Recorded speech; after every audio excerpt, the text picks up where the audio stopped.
historiador, ele está seguindo a Paulo nas missões de Paulo. Então Paulo se levanta para ir para a Ásia. E quando ele se prepara para ir para a Ásia, o Espírito Santo do Senhor aparece para Paulo e impede ele de ir para a Ásia. E Paulo não entende. E Paulo tenta pela segunda vez, e pela segunda vez ele é impedido. Na terceira vez ele tenta ir para Betínia, mas o Espírito Santo o impede pela terceira vez. Então Paulo, ele fica em Tessalônica, ele fica em Roma. Quando Paulo, por sua vez, ele vai dormir, Paulo, ele tem um sonho, ele tem uma visão de um jovem macedônio, ele tem a visão de um homem macedônio, pedindo socorro, pedindo para que ele atravesse a Macedônia para pregar o Evangelho na Macedônia. Então Paulo se levanta juntamente com Lucas, ele se levanta juntamente com Silas, e ele vai para a Macedônia. Quando ele chega na Macedônia, chegando lá na cidade portuária, ele vai procurar um lugar de oração, e ele percebe que ali não havia sinagoga, não havia um lugar de oração. Então eles começam a orar e fazer um culto na praça, aonde alguns judeus e várias mulheres se convertem. E uma dessas mulheres chamava Lídia, e ela chama Paulo e a sua comitiva para a sua casa. Ela era uma comerciante muito bem sucedida, porque ela era da cidade de Colosso, e ela vendia púrpura, um tecido púrpura. Por isso o pastor está hoje de púrpura. É brincadeira.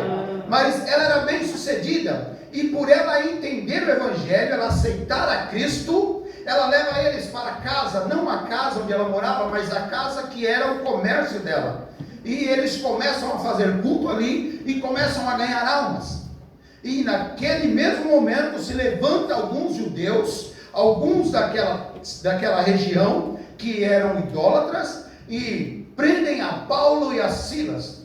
É interessante que Paulo e Silas, eles vão para a prisão, mas quem está relatando a história não vai para a prisão, porque ele ainda não está envolvido com o Evangelho, ele ainda não entregou a vida para Cristo. Então você pensa que aceitar Jesus, a vida vai ser tudo bênção? Não, você vai ter perseguições, você vai ter lutas, vai ter levante. Mas o que mais gratifica aquele que aceita Jesus não é as lutas, mas é as vitórias que vêm em cima das lutas que se levantam contra você. Então cada vitória que você tem é um motivo de se alegrar, porque a luta se levantou, mas Deus abateu o gigante. O gigante se levantou, mas Deus abateu. Agora aquele que não está envolvido, ele não tem luta, porque na primeira adversidade que vir, ele é cair, ele é derrubado. Então Lucas, ele está só relatando. Paulo e Silas é levado para o cárcere interior, para a prisão interior. O que é isso, pastor? Era uma prisão onde ia as pessoas mais perigosas que existiam, elas iam para essa prisão interior. Era uma prisão dentro de uma prisão. Paulo e Silas estão ali.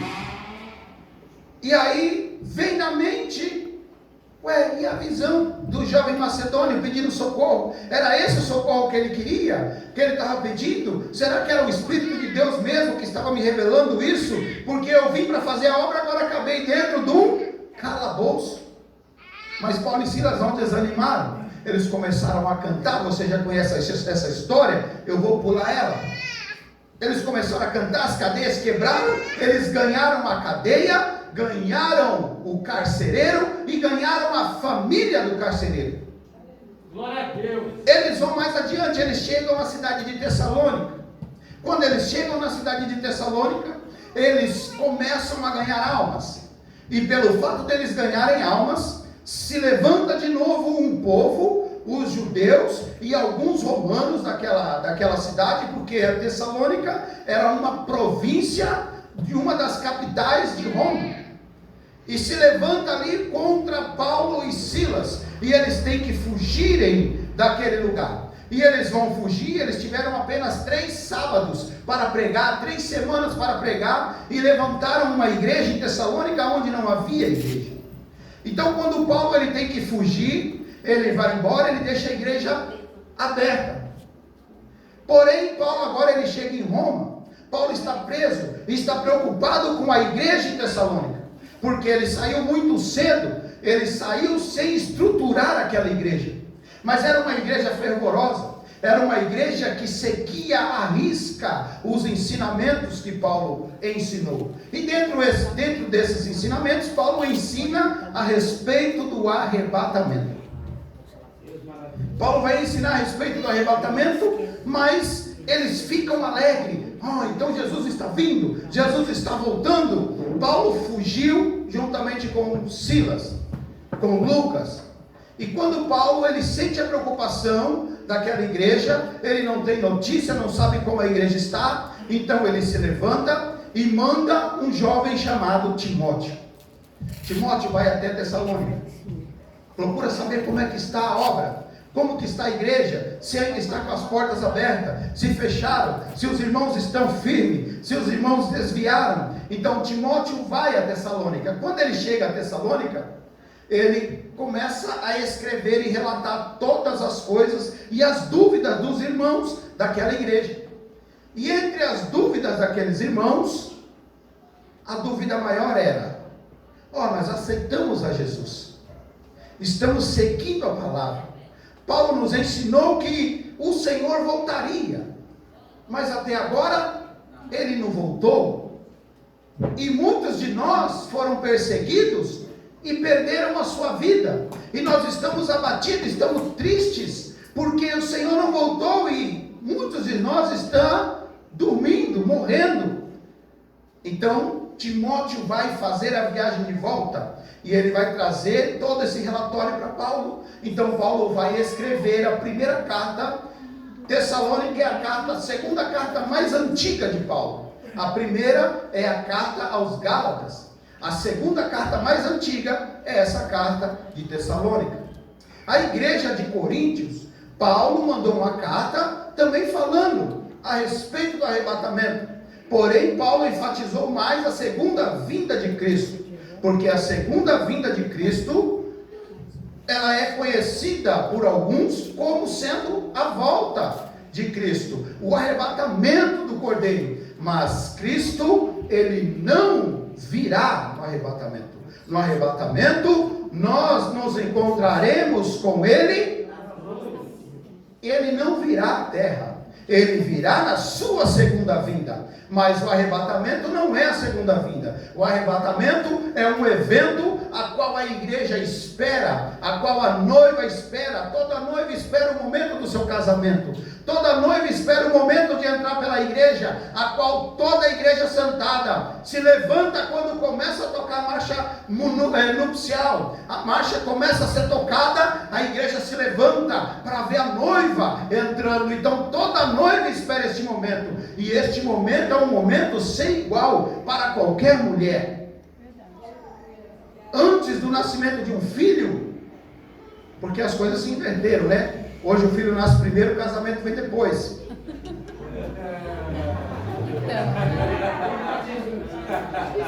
Irmão. Mas o correto é o casamento depois do nascimento do filho. Essa é a ordem natural das coisas. Tem casamento que, se casa e fala: não vou ter filho hoje não, porque eu não ter filho agora não, esperar pelo menos uns 3, 4 anos. Irmão, se Jesus voltar amanhã, você perdeu a oportunidade de ser um pai e de ser uma mãe. Você perdeu a oportunidade. Você não faz ideia do que é ser um pai e do que é ser uma mãe.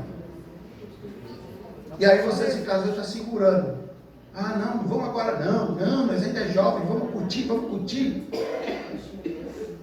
Como eu posso curtir se eu não sei se Jesus volta daqui 1 minuto? Verdade.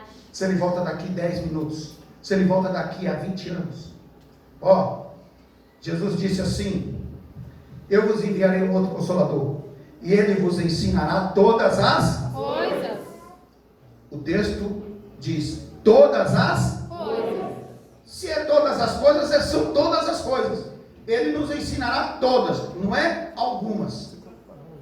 E o arrebatamento está envolvido nessa todas as coisas. O problema é que não é ensinado sobre o arrebatamento. E temos, eu vou mostrar, irmãos, na Bíblia para você hoje, que são 2000 anos para o arrebatamento. Que isso? Vou mostrar para você, está na Bíblia. Se está na Bíblia, eu acredito, mesmo. Vou mostrar para você. Ó, Paulo vai escrever para essa igreja porque os irmãos estão tristes. Eles estão tristes porque estão perdendo os seus amigos, os seus parentes, seus entes queridos. Eles estão perdendo. Estão falando, mas Jesus não voltou, nós estamos perdendo nossos parentes, nossos amigos. Eles estão descendo a sepultura. Mas Jesus não voltou. Então Paulo vai dizer assim, ó, não quero que vocês sejam ignorantes. Tem alguém que você está sentindo falta aqui, irmão? Tem alguém que está sentindo falta que já partiu? Tem ou não? Levanta a mão, não tem vermelho não. Tem uns 10, tem mais, né, irmãos? Lembra de algum irmão que fazia parte com você no grupo das irmãs, que fazia parte com você no grupo dos jovens, ou que cantava no coral da igreja, que tirava pontaria? Lembra de alguém aí que já partiu? Que já atravessou a lei do Rio Azul? Lembra aí? Lembra desse pessoal? Então, Paulo está dizendo para eles assim, ó, sabe esses aí que vocês estão tristes? Eu estou dizendo para vocês não ficarem tristes. Tem que entristecer sim, porque nós somos humanos. Essa dor de perder o ente querido, ninguém tira. Mas eu quero que um conforte o outro, dizendo isso, ó, haverá um sinal para o arrebatamento. Haverá um sinal para o arrebatamento. Fala para o seu irmão, haverá um sinal para o arrebatamento. Haverá um sinal para o arrebatamento. Pastor, e qual é esse sinal para o arrebatamento? Muitos anos atrás nós fomos ensinados de que o arrebatamento se daria num abrir e piscar de olhos. Porque nós não líamos a Bíblia da maneira correta e não aprendemos. Nós agíamos como papagaio de pirata. Alguém falava, eu ouvia e repetia, mas eu não lia para ver se era isso que estava escrito. Como assim, mestre? E a Bíblia não diz que o arrebatamento será no abrir e piscar de olhos. Não diz. Mas o que vai ser no abrir e piscar de olhos é a transformação do corpo. A ressurreição será no abrir e piscar de olhos. Diga, quanto tempo é isso? Quanto tempo é isso? 7 milésimos de segundo. Quanto tempo demora para dar uma piscada? 7 milésimos de segundo. Já aconteceu. E o que Paulo está dizendo? Paulo está dizendo, haverá um sinal. Que sinal? Imagine você, irmão, hoje aqui, nós estamos no culto aqui agora. O irmão Eduardo, a irmã Creuza, a irmã Rosa, entra por essa porta aí. E começa a glorificar e exaltar o nome do Senhor aqui. Tremendo, Deus. Aleluia. Paulo está dizendo, não fique triste, porque assim como Deus ressuscitou Cristo dos mortos, Ele ressuscitará os que morreram e trará eles com Ele. Aonde? Aqui. Glória! Quando eles entrarem, você vai saber que é o sinal do arrebatamento. Aleluia. Você vai saber o arrebatamento chegou. Glória a Deus. Porém tem um problema. Quando eles ressuscitarem, nossos corpos serão transformados. Mas quem não estiver firme com Cristo não vai ter o corpo transformado. Pastor, mas eu estava no culto. Não importa. Você vai ver o outro ser transformado, mas você não. E tem um problema mais sério ainda.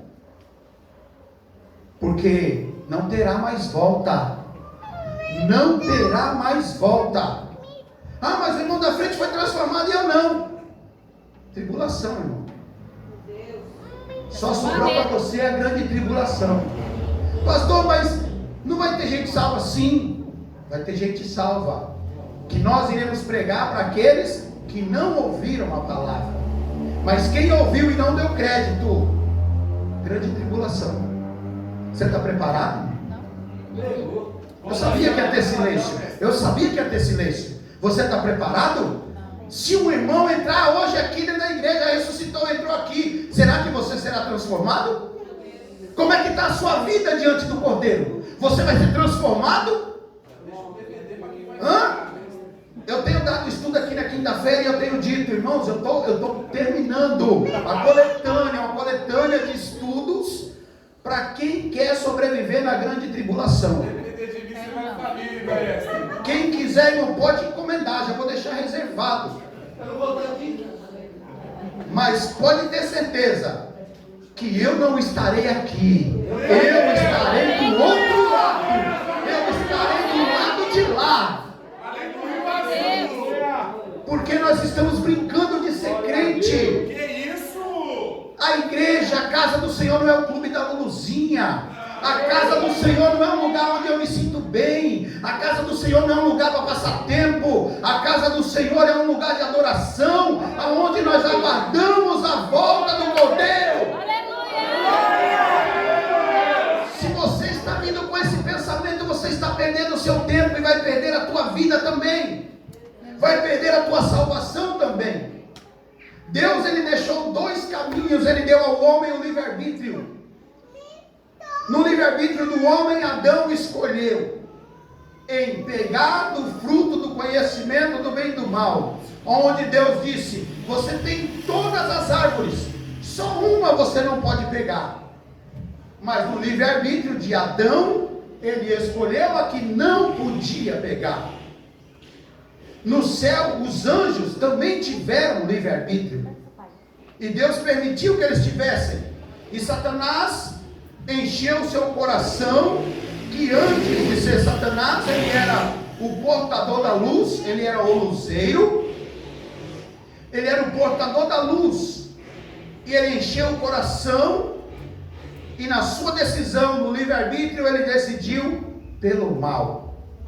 Então os anjos foram lançados da presença de Deus, não estão na terra, não estão no inferno. Eu vou provar para você que eles não estão no inferno, porque nós oramos, ai Deus, é Satanás, está no inferno perturbando a gente. Não, ele não tem ninguém no inferno. O inferno está vazio, está só esperando aquele que não vai ser transformado, aquele que não será salvo, aquele que seguir o costume do mundo, aquele que seguir segundo os desígnios de Satanás, está lá, está esperando lá. Então Deus, ele viu que no céu os anjos pecaram e não tinha remissão, porque os anjos não tinham corpo. Os anjos eram apenas espírito e alma. Então Deus falou, se eu criar o homem igual ao anjo, e o homem pecar, não tem remissão para o homem. Mas então eu vou fazer o homem corpo, alma e espírito. Porque se o homem pecar até o dia da sua vida, até o último dia da sua vida, ainda haverá remissão para o seu pecado e perdão para a sua carne. Por isso eu estou dizendo para você hoje, eu vou fazer apelo para crente aqui que quiser, que está desviado, que está afastado. Não é que não está vindo para o culto, não, é que está afastado espiritualmente, vem para o culto, mas não tem nada de presença de Deus. Que isso? Porque Deus está falando, eu virei, eu voltarei, e quando Ele vier não tem mais chance. Irmão, não perca a oportunidade que Deus está te dando por nada dessa vida, porque o céu é eterno, essa vida é passageira. Moisés diz no livro dos Salmos, Moisés vai dizer que a vida do homem, ela é 60, 80 anos no máximo, que passar disso, mas o céu é eterno. O céu é eterno. Você pode ir para a praia aqui, 80 anos da sua vida indo para a praia, indo para a balada, indo para a festa, mas quando acabar a tua vida aqui, a única balada que vai ter para você é o lago de fogo e enxofre, que queima e arde sem parar. É Deus. E é bíblico, irmãos. Eu sei que você veio hoje e queria uma palavra de aleluia, oh glória, mas o Espírito Santo foi me levando, me direcionando para o arrebatamento da igreja. Aleluia. Josué no seu capítulo 3, presta atenção nisso aqui. Josué no capítulo 3, Deus fala para Josué se levantar. Moisés morreu, Moisés um tipo, estou falando de tipologia, Moisés um tipo de Jesus. Jesus morreu, Josué se levanta como um tipo do Espírito Santo. Então Deus fala, Josué, você está encarregado de passar esse povo para o outro lado, do outro lado do rio, para o outro lado você cantou, além do rio, ó, o Espírito Santo. O Espírito Santo está incumbido de levar nós, a igreja, para o outro lado do rio. É o Josué. O Josué, que tem por nome Oséias, né? Que é a tradução de Yeshua, que quer dizer Jesus também. E ele tem que levar o povo. Onde eu disse para você que tem o tempo aí, ó. A arca da aliança, ela representa, ela é um tipo de Jesus. Por que que quando Jesus chegou, Jesus nasceu, no templo não tinha mais a arca desapareceu. Antes de Jesus nascer, a arca desapareceu. Porque o original chegou, mestre. Porque não podia ter duas arcas. Isso. A arca desapareceu, até hoje eles estão procurando. Indiana Jones, os aventureiros da arca perdida, os caçadores da arca perdida. Indiana Jones está procurando, não vai achar nunca, porque a arca, ela se fez carne. Aleluia! Habitou entre nós, viveu para nós, morreu por nós e subiu e preparou um caminho. Glória a Deus! Então a arca representa Jesus. Então Deus está falando para Josué: quando fores, levante a arca, passa no meio do arraial e mantenha a distância. Olha aqui, irmão, isso aqui é revelação só aqui na nossa igreja, irmão, só aqui. Deus está dando essa revelação para você hoje. Ó, mantenha uma distância da arca, mandando o povo manter a distância da arca de 2.000 côvados. 2.000 côvados. Irmão, quem entendeu? Quem entendeu? Por que 2.000, mestre? Faz 2.000 anos. Meu Deus! 2.000 anos que Jesus atravessou para o outro lado do rio. Glória a Deus. Logo atrás da arca está vindo o povo. Glória a Deus. Logo atrás da arca, Jesus já atravessou há 2.000 anos. Quem está logo atrás de Jesus para atravessar? O povo, a igreja está logo atrás. Isso. Você tem todo Satã. Glória a Deus. Isso é um cálculo, irmãos, que eu faço. Jesus morreu com quantos anos? 33,5 para 34. Não temos a exatidão, por isso Jesus disse o dia e a hora. Não sabemos, mas sabemos aproximadamente. O dia e a hora ninguém sabe. Se ele morreu com 33,5 ou 34, 2.000 anos depois vai dar que ano, irmãos? 2033. 2033 ou 34. A igreja está logo atrás. A igreja está só uma distância de 2.000 anos. Glória a Deus. A igreja está logo atrás da arca, uma distância de aproximadamente 2.000 anos. É forte, né? Aleluia. Oh glória, aí você está pensando assim, aleluia! Então nós estamos em 2020, até 2034 ainda tem mais 14 anos para vir curtir, para vir para a praia, para vir para a festinha, para a baladinha. Irmão, não se engane, porque eu ainda não terminei a explicação de Josué. Morreu lá antes dele mesmo. Ó, Jesus nasceu 4 anos antes de, o calendário começou 4 anos antes de próprio Jesus nascer. Quando Jesus nasceu já era ano 4 antes de Cristo. Ó, 4 anos dele mesmo. 4 anos antes dele mesmo. Então precisamos fazer os cálculos. E outra, quando Josué chegou no Jordão, presta atenção, o texto diz que Josué mandou os sacerdotes com a arca, pôs o pé na água do Jordão, a água parou, abriu o caminho.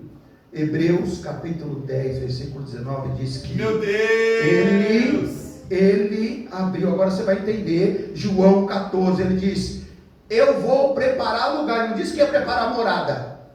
Ele disse, na casa de meu pai tem muitas moradas. Mas ele disse, eu vou preparar lugar. Que lugar?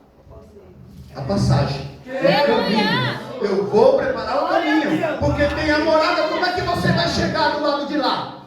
Como você vai atravessar o rio? Precisa de um caminho. Mas o autor de Hebreus diz que ele, pelo novo e vivo caminho, porque pelas suas pisaduras, as pisaduras é quando ele sofreu e ele está abrindo o caminho, ele está manchado de sangue, escorrendo sangue, e quando ele vai andando, vai deixando as marcas de sangue no caminho, abrindo o caminho, expulsando os espíritos malignos, expulsando os demônios, porque neste caminho só quem tem o Espírito Santo pode entrar por esse caminho. Oh, aleluia. Oh, o sacerdote colocou o pé na água, abriu o caminho, o mar parou, o rio parou do lado de lá e secou do lado de cá. Isso aqui tem algo profético aqui, irmãos, porque o Jordão, na parte onde eles pisaram, a água descia para o Mar Morto. A água vinha do Monte Hermon, descia para o Mar Morto. E o Mar Morto vai parar de receber agora. Glória a Deus. Por que ele vai parar de receber? Porque quem só recebe e nunca dá, uma hora aparece um Josué e pisa e corta, nunca mais vai receber. O Mar Morto parou de receber água ali. Abriu o caminho. E quando Josué vai atravessar, Deus fala assim: Josué, atravessa para o lado de lá 3 tribos. 3 tribos. Aí é que mora a tristeza, irmão. Porque eu não quero chegar no céu e não quero que Deus pergunte para você: quem era o teu pastor? Ah, meu pastor era o pastor Duval, pastor Alex, presbítero Flávio. Eles nunca te ensinaram a respeito do arrebatamento? Ah, eu acho que não. Não, você vai sair daqui ciente. Glória a Porque Deus. se você perder a tua salvação, a culpa é única e exclusivamente tua. A culpa não é da liderança, não é dos pastores. Quando chegou lá, que Deus falou, atravessa apenas 3 tribos. É uma tipologia. Nem todos que estão indo para o Rio Azul vai atravessar para o lado de lá. Que isso? Eram 12 tribos, 12. Só 3 atravessaram. Quem vai atravessar para o lado de Eu lá? vou, Jesus. Glória a Deus! Glória a Deus. Quando atravessa para o lado de lá, Deus fala para Josué: Josué, vá no Jordão. Vá no Jordão, pega 12 homens e tira de lá cada homem uma pedra, totalizando 12 pedras. Cada um põe no ombro. Eram pedras grandes. Pedras grandes. Por isso, irmãos, presta atenção, que isso é para você entender que não haverá desculpa para você não ser salvo. Fica atento aí, se eu pedir. 12 homens foram dentro do rio, as pedras estavam no rio. Ninguém podia ver as pedras. Por quê? Porque as pedras estavam no rio, mas não conseguiram atravessar para o outro lado. Estavam dentro do rio. Este rio representa o Monte Bazã, Monte dos Touros, o Vale da Sombra e da Morte, aonde cada um de nós vai passar por lá. Não, pastor, não vou não, vai. Ah, mas é que eu jejum, vai. Ah, mas eu prego, vai. Ah, mas eu canto, vai. Todos vão passar pelo Vale da Sombra e da Morte. Quando Deus criou o homem, Deus vai criar o homem num lugar chamado mundo habitável. Paulo conheceu este lugar como regiões. Nós estamos conhecendo hoje como Monte Bazã, Vale da Sombra e da Morte, além do Rio Azul. Essas regiões celestiais está ocupada pelos anjos de Satanás e Satanás. Quando eles pecaram, não tinha terra ainda. Então Deus não lança eles na terra, lança ele nessas regiões celestiais. Só que para você chegar ao céu, você tem que passar por ele, lotado de demônio. E quando você chega no vale da sombra da morte, por isso que Davi diz: ainda que eu ande no vale da sombra da morte, eu não temerei mal algum. Glória a Deus. Aleluia. Porque tu estás comigo. Aleluia. Josué voltou no rio. Alguns pararam no vale da sombra da morte. Ele voltou para pegar as pedras, porque o bom pastor está sempre com suas ovelhas. Glória a Deus. Aleluia. 12 homens, cada um levou uma pedra grande no ombro, atravessou para o outro lado. Depois Deus falou: Josué, vai você agora e pega 12 pedras. Josué foi e pegou 12 pedras pequenas. Diga: pastor, o que é isso? O que é isso? Não, vocês não querem saber. O que é isso? Isso é não ter desculpa para você não ser salvo. Como assim, pastor? Porque os 12 homens que foram pegar as pedras grandes representam a lei.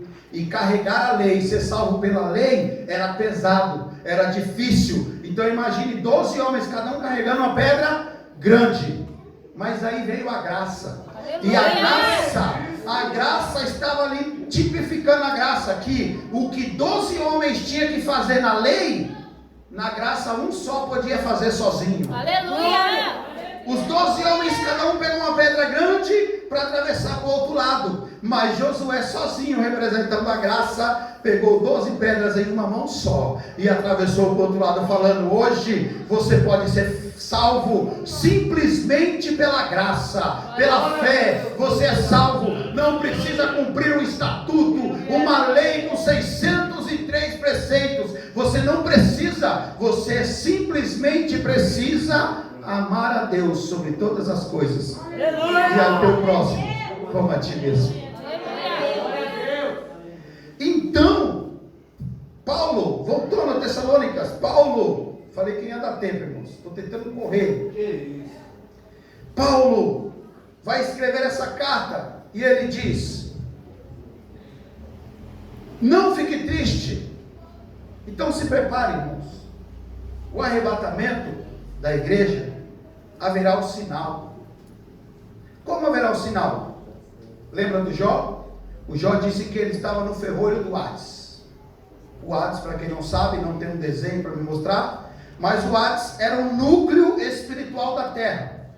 O núcleo espiritual da terra estava ali: o seio de Abraão, antes da morte de Cristo, o seio de Abraão, o abismo e o lugar de tormento.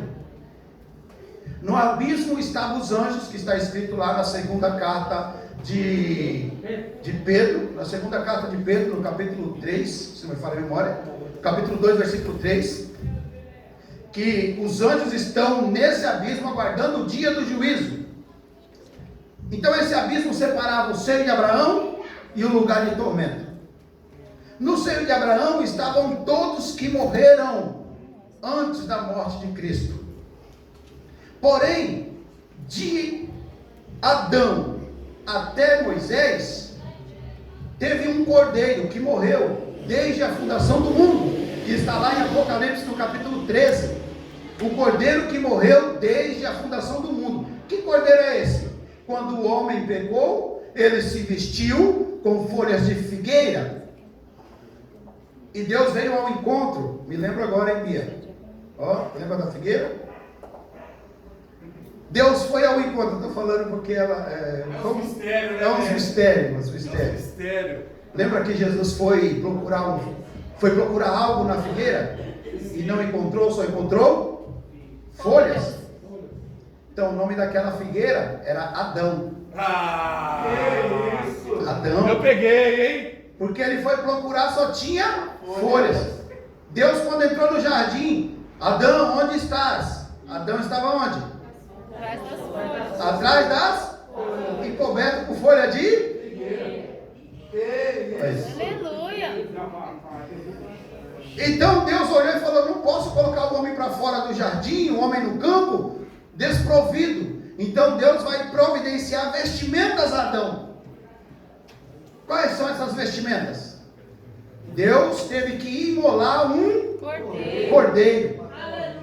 Pastor, mas não está escrito cordeiro lá, não está em Gênesis, mas está lá em Apocalipse, que o cordeiro que foi morto desde a fundação. Desde a fundação. Então, esse cordeiro foi morto. A partir desse cordeiro morto, todos que nasceram, eles viviam olhando para o cordeiro do jardim do Éden.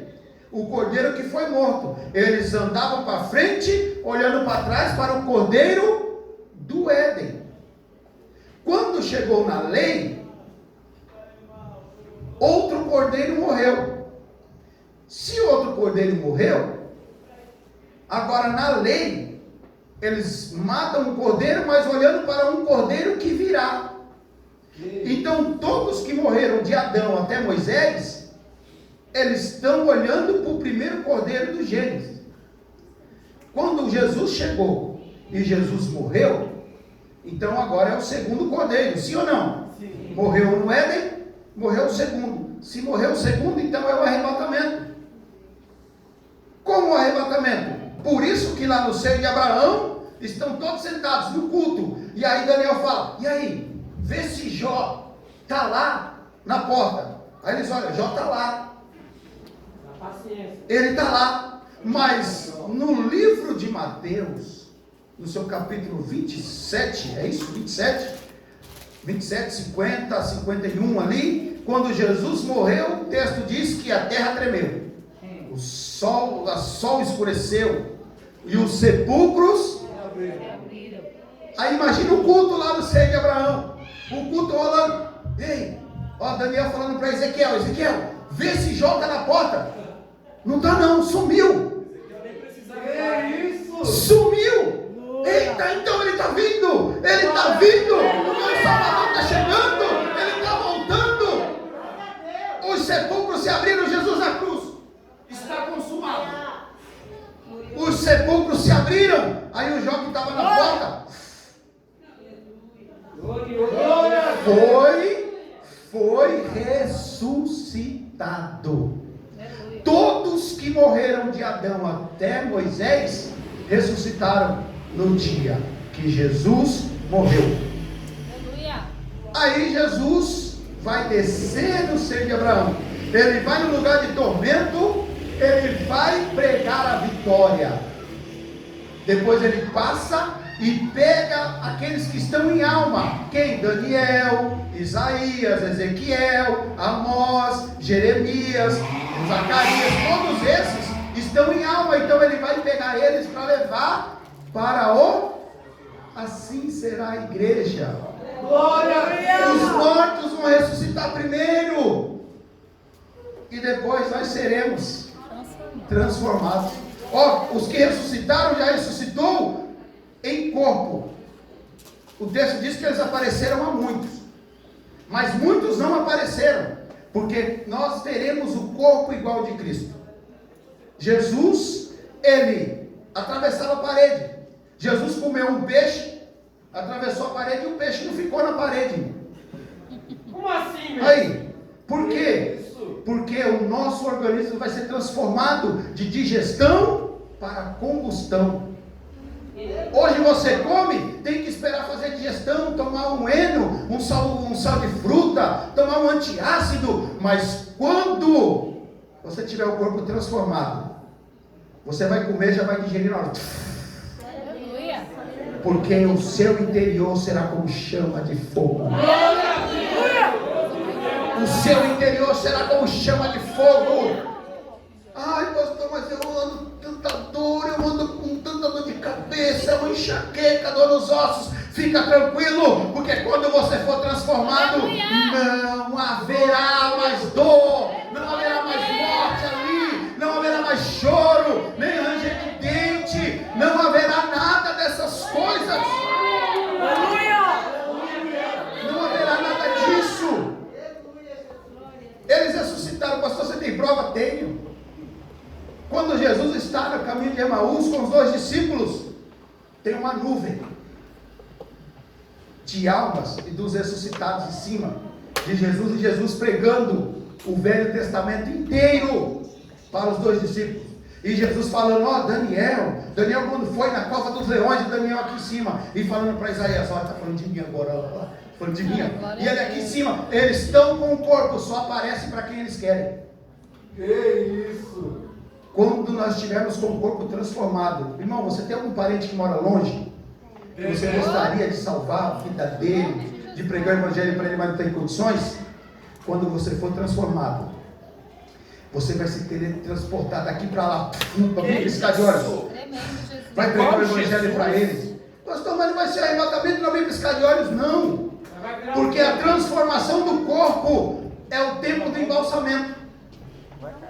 Ih, pastor, não entendi nada. Eu não entendi, mestre. Gênesis no capítulo 50.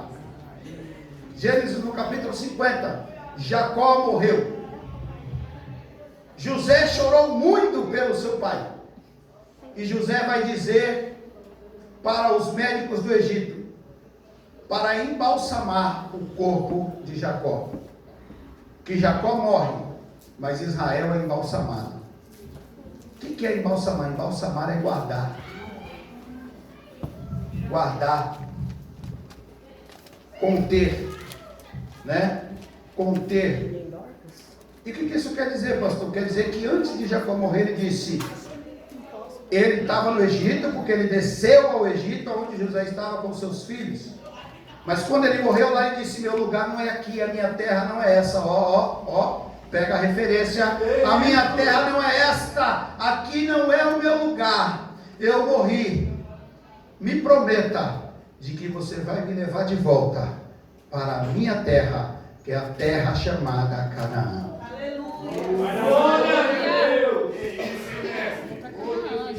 Jacó morreu, e só que para ir daqui para Canaã, o trajeto é longo, o corpo vai se decompor. Então como que eu vou fazer para chegar até lá sem a decomposição do corpo? O corpo vai ser embalsamado. Tá, pastor, mas ainda não entendi. Eu estou entendendo. O tempo do embalsamento, 40 dias é o tempo do embalsamento. Vai embalsar o corpo, é o tempo de 40 dias. Passado 40 dias, está no texto, passado 40 dias, José pegou o corpo do seu pai, juntamente com seu filho, e foi uma comitiva, fazendo festa, tocando, celebrando e pranteando, até que atravessaram o Jordão para Canaã.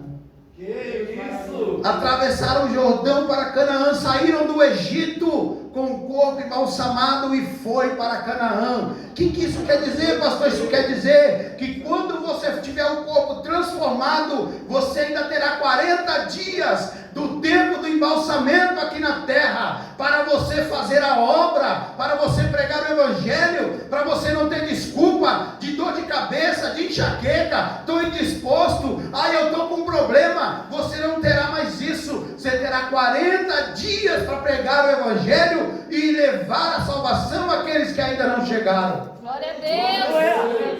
Por quê, pastor? Porque você tem que atravessar para além do Rio Azul e chegar na terra que não é essa tua. A tua terra é aquela que está lá do outro lado, além do Rio Azul. Aleluia! Jesus ressuscitou. Quanto tempo Jesus ficou na terra depois que ele ressuscitou? 40 dias. Porque você quer ser melhor, quer ser transformado e já subir. 40 dias você vai ficar na terra. Pastor, então está tranquilo, porque quando eu for transformado, vai ter tempo. Não. Vai ter salvação para aqueles que não tiveram oportunidade aqui dentro. Mas você que está tendo a oportunidade hoje, se Jesus volta hoje, se os mortos ressuscitam hoje, e o irmão da frente é transformado e você não perdeu, irmão, te aguarda aí a grande tribulação, facada na cabeça, degolado, para poder ser salvo. Mas você tem a oportunidade hoje, pela graça, de entregar a tua vida para Jesus, mudar o seu modo de ser, mudar a sua conduta, mudar o seu pensamento e falar: Senhor, no dia da transformação eu quero estar preparado, eu não quero ficar para depois. Glória a Deus. Nós estamos vendo coisas, irmãos, na terra.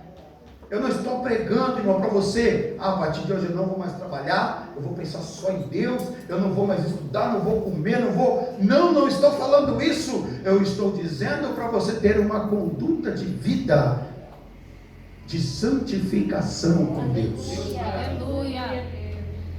Eu vou para a igreja só no domingo, porque se Jesus vier na quinta, dançou. Pastor, mas não dá para mim estar todo culto. Não precisa estar de todos os dias. Aleluia. Precisa você ser crente de verdade todos os dias. O inferno não é brincadeira, o inferno é real. O inferno é real. Mateus, não gosto disso, irmão, mas abre sua Bíblia aí, Mateus capítulo 25. Se está na Bíblia, eu acredito. Acredito.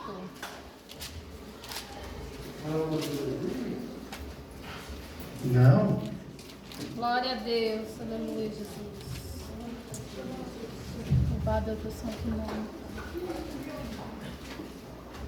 Mateus capítulo 24, tá? Capítulo 24, tem o versículo 41.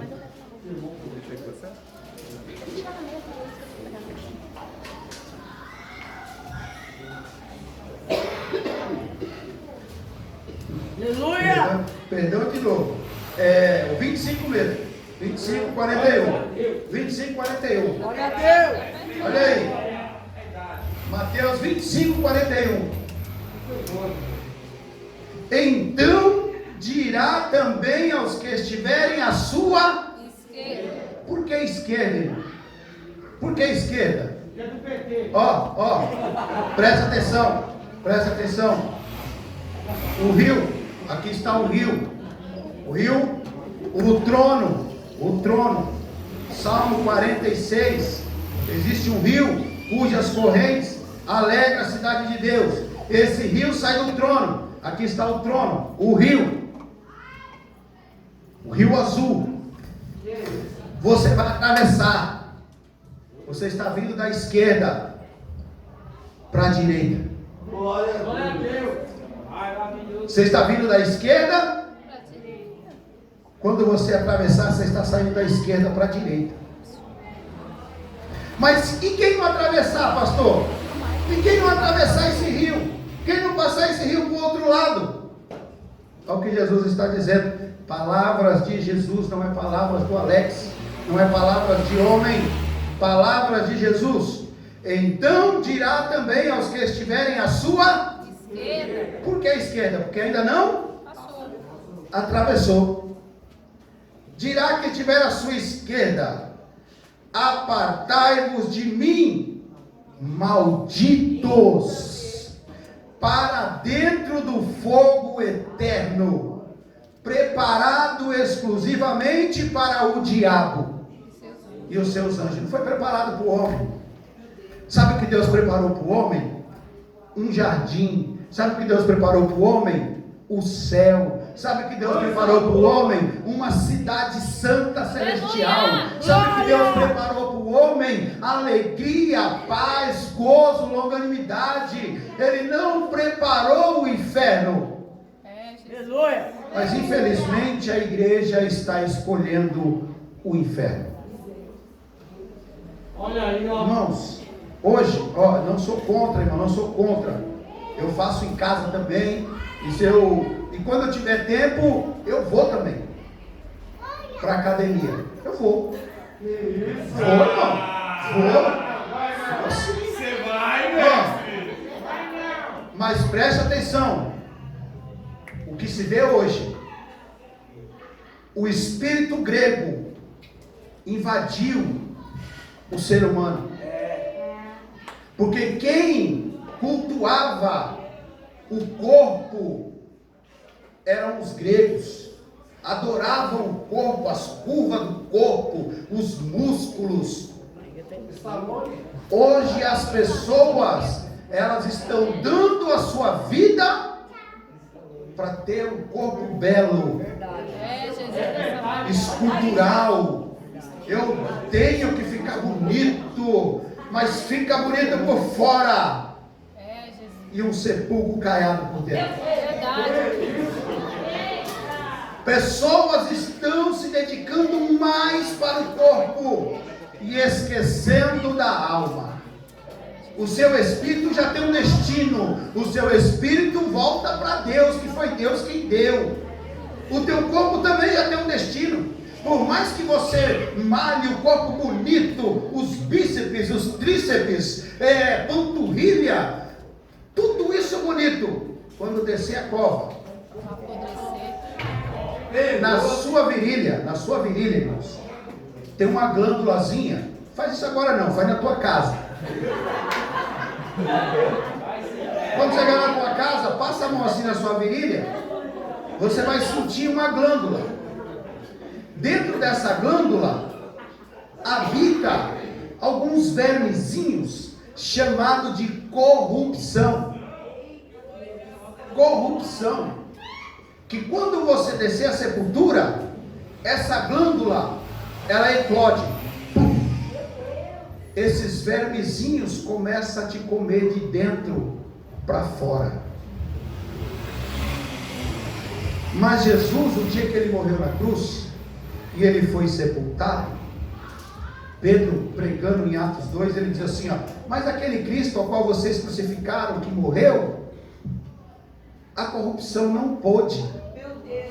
Aleluia! A corrupção não pôde comer o corpo de Cristo.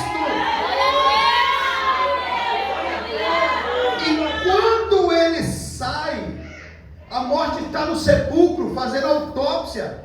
E aí ela não encontra defeito, não encontra mancha nele, não encontra pecado, não encontra pensamento mau. Olha para os olhos dele, ele nunca visualizou coisa ruim, ele nunca pensou algo ruim. O coração dele era limpo, as mãos eram limpas, os pés conformosos, os pés daquele que prega as boas novas. Então a morte falou, e agora o que eu vou fazer? Não dá para segurar esse homem no inferno.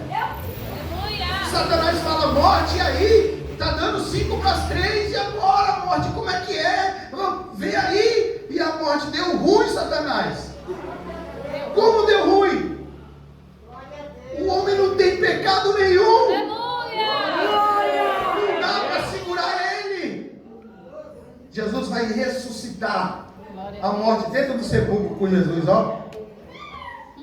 A morte ajoelhou para Jesus. Aleluia! Ajoelhou para Jesus. Não me mata a morte. Não me mata não, Senhor. Satanás do outro lado. Satanás a pedra, o sepulcro, a pedra. Deu Jesus lá dentro com a morte ajoelhada. Não me mata não, Senhor. Não me mata não. Satanás do outro lado. Morte. Morte. Você está viva? E a morte agora não, Satanás agora não. Jesus fala, morte, me dá a chave. Aleluia! Aleluia! Glória a Deus! Cortou o aguilhão da morte. Aleluia! E falou para a morte, eu não vou te matar agora. Glória a Deus! Mas eu vou te dar uma ordem. Você não vai aparecer para nenhum justo. Glória a Deus! Você não vai aparecer para nenhum justo. Por isso a Bíblia diz que o justo não verá a morte. O justo não verá a morte. Aleluia! Glória! Oh, glória a Deus!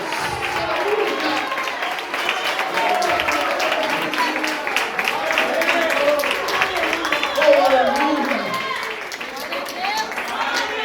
É isso que te aguarda, irmãos. Você não verá a morte.